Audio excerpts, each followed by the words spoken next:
गजरा लगा लो नजर न लागी बनल रही जवानी। चिकन चिकन चीज देख के बड़ी सबके परेशानी। गजरा लगा लो नजर न लागी बनल रही जवानी। चिकन चिकन चीज देख के बड़ी सबके परेशानी।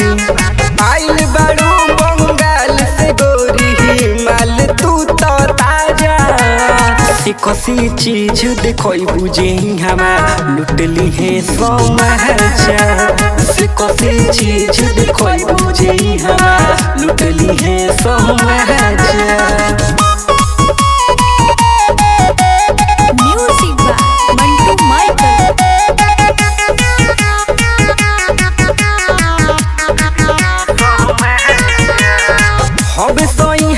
बिगड़ल लइका बाच के ना जइबू।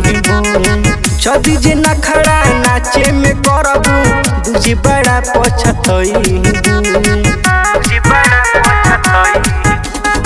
हबे सही हमा के बिगड़ल लइका बाच के ना जइबू। जदी जे ना खड़ा नाचे में करबू दूजी बड़ा पछतइबू।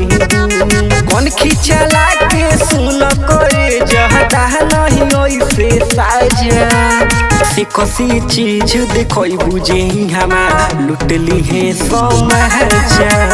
से कसी चीज देखोई बुझे हमा लुटली है समाचा।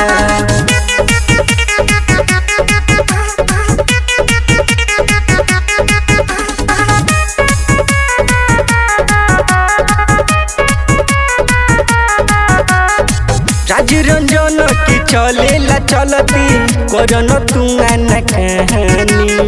जदी जवानी ना टेस्ट करइबू बढ़ जाई परेशानी। मंटू सोनू के त चलेला चलती करन तू ना कहानी। जदी जवानी ना टेस्ट करइबू बढ़ जाई परेशानी। 5 मिनट ना लागी तोहरा बाज जाई बाजा। से कसी चीज देखोई बुझे हमा लुटली है समाचा। से कसी चीज देखोई बुझे हमा लुटली है समाचा।